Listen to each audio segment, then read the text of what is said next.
Mushroom and chicken స్కీవర్స్కి కావాల్సిన ingredients ఒకసారి చూద్దాం. మష్రూమ్, చికెన్, క్యాప్సికమ్, వెల్లుల్లిపాయలు, కారపొడి, గరం మసాలా, నిమ్మకాయ చెక్క, ధనియాల పొడి, మిరియాల పొడి. ఇవి ఇంగ్రీడియంట్స్. ఓకే, ఏం లేదు, సింపుల్గా వీటన్నింటినీ కూడా మ్యారినేట్ చేసుకుంటాం. చక్కగా మ్యారినేట్ చేసుకున్న తర్వాత స్కీవింగ్ చేసుకొని అంటే పుల్లలు గుచ్చుకొని ఫ్రై చేసుకుంటాం. ఇవి కావాలంటే మీరు బొగ్గుల మీద కానీ నిప్పుల మీద కానీ కూడా కాల్చుకోవచ్చు. ఓకే, ఫస్ట్ మనం మ్యారినేట్ రెడీ చేసుకుందాం. మ్యారినేట్ కోసం ఉన్న ఇంగ్రీడియంట్స్ అన్నీ వేసేస్తున్నా. ధనియాల పొడి, మిరియాల పొడి వేసుకున్నాను, గరం మసాలా వేసుకున్నా, కారపొడి, కొద్దిగా ఉప్పు, దెన్ ఆయిల్.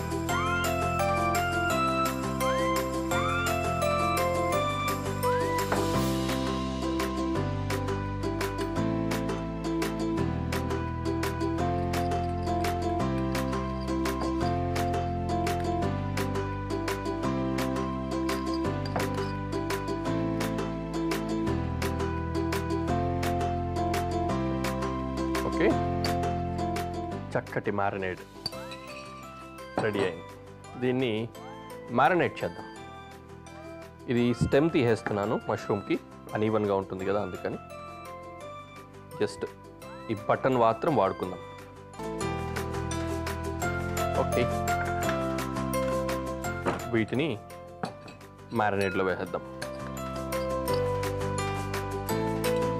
అలాగే చికెన్ కూడా మ్యారినేట్లో వేసేస్తాం.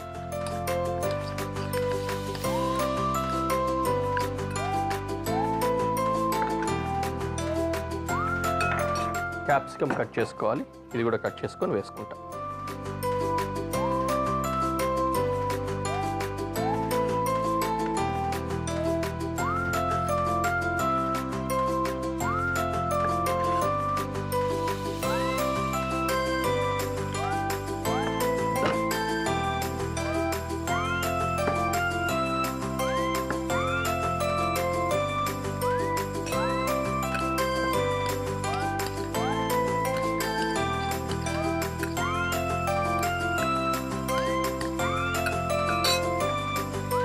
నిమ్మకాయ పొడి పిండుతున్నా.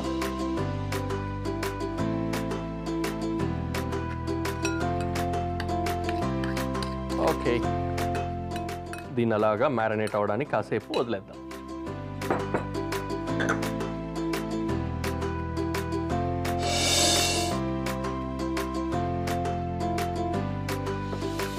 ఆ విధంగా మ్యారినేట్ అయిన తర్వాత దీన్ని స్కీవింగ్ చేసుకొని గ్రిల్ చేసుకోవాలి.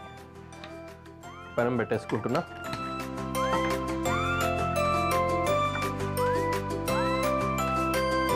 కొద్దిగా ఆయిల్ కూడా వేసుకుంటాం.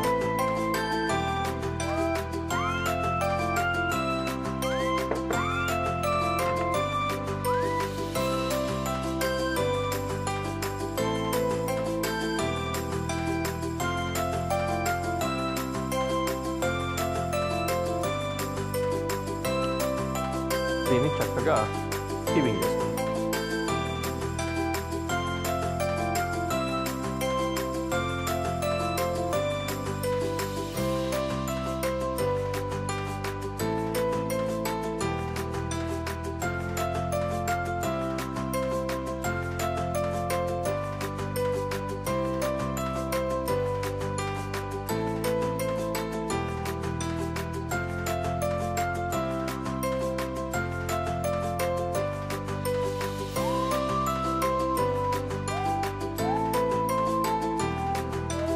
One by one.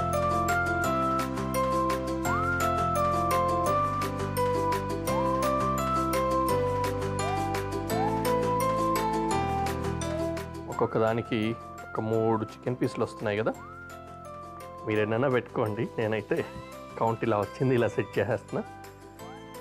Okay, and one more. Yes,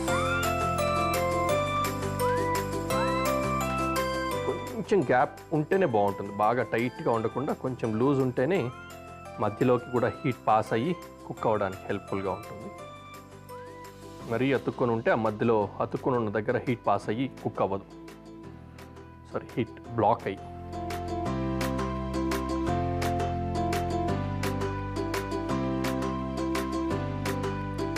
ఇంకొకటి కూడా ఫుల్లా గుచ్చేసుకుందాం. పూర్వం గొడుగు కమ్మి అనేవాళ్ళు, గుర్తుందో లేదో మీకు, చాలామందికి తెలిసి ఉండొచ్చు, తెలియకపోవచ్చు. గొడుగులు ఉండేవి కదా, గొడుగులకి మెటల్ స్ట్రింగ్స్ వచ్చేవి, రాడ్స్ లాగా అనమాట, గొడుగు కమ్మి అనేవాళ్ళు. అవి ఊడిపోయిన వాటిని, పాత వాటిని దేనో దాన్ని తీసుకొని వాటిని వాటికి వడలు తీయడానికి కానీ ఇట్లాంటివి కుచ్చుకొని కాల్చుకోవడానికి కానీ వాడుకునేవాళ్ళు. వడపుల్ల అని కూడా పిలిచేవాళ్ళు దాన్ని. వడకు వాడేటప్పుడు ఎక్కువ వరకు గొడుగు నుంచి తీసేవాళ్ళు. ఆ తర్వాత కాలంలో కొంతకాలానికి సైకిళ్ళు వచ్చేవి కదా, పెద్ద సైకిల్, బైసికల్స్. ఆ సైకిల్ ఫోక్స్లు ఉండేవి, ఆ ఫోక్స్ వాడేవాళ్ళు.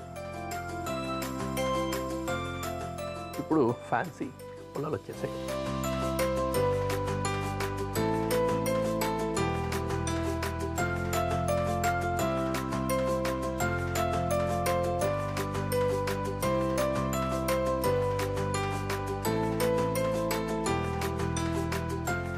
Okay, skewing done. మొత్తం ఈ డిష్కి, ఈ రెసిపీ మొత్తంలో పని అయింది అంటే ఇదే అన్నట్టుగా ఉంది. చాలా టైం తీసుకుంది. బట్ పెనం కూడా వేడిగా ఉంది, ఇందులో పెట్టేస్తున్నా.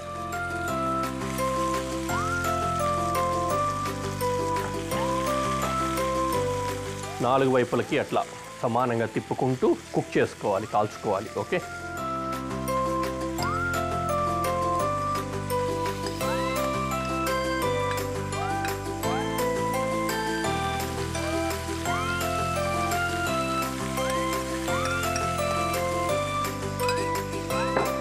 అండ్ ఇంకో పని ఏంటంటే, ఈ వెల్లుల్లి ఉంది కదా,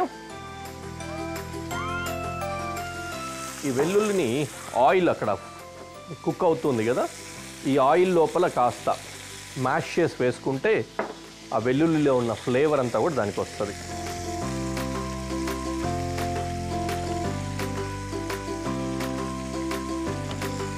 అంతే.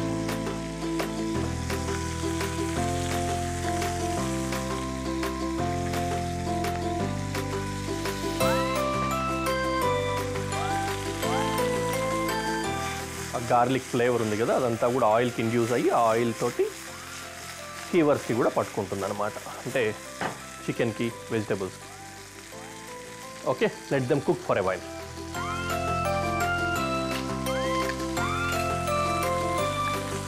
లోగా మీడియం ఫ్లేమ్లో నీట్గా టచ్ అవుతూ తిప్పుకుంటూ కాల్చుకోవాలి. అయితే ఈ స్కీవింగ్ చేసేటప్పుడు కూడా ఏంటంటే ఒక చిన్న తీసుకోవాల్సిన జాగ్రత్త, ఈ వెజిటబుల్స్ ఉంటాయి కదా, క్యాప్సికమ్ కావచ్చు, మష్రూమ్ కావచ్చు, ఇట్లాంటి మష్రూమ్ అయితే విల్డ్ అయిపోయి దగ్గరకు వచ్చేస్తుంది, పెద్ద ప్రాబ్లం లేదు. కానీ క్యాప్సికమ్, టమాటో ఇట్లాంటివి పెట్టేటప్పుడు వాటి సైజు చికెన్ కంటే బాగా పెద్దగా అయిపోయేలాగా చూసుకోకుండా కొంచెం చికెన్ సైజు కానీ దానికంటే చిన్నగా కానీ ఉంటే క్యాప్సికమ్ ఈజీగా టచ్ అవుతుంది. ఎందుకంటే చికెన్ సాఫ్ట్గా ఉంటుంది, ల్యాండ్ అయిన వెంటనే కొద్దిగా కాలి ఇట్లా దగ్గరకు వచ్చి క్యాప్సికమ్ రీచ్ అవుతుంది హీట్కి, కింద ప్యాన్కి. లేకపోతే ఏమవుతుందంటే క్యాప్సికమ్ పెద్దగా ఉండిపోయి అలా పైకి లేపి చికెన్ పైన పెట్టుకుంటుంది అనమాట, పైనకి తగలకుండా. అప్పుడు కాలదు. అలా చూసుకొని చికెన్ కాలేలాగా జాగ్రత్త పడాలన్నమాట. నైస్, కాలిపోయింది. Now we can go to presentation.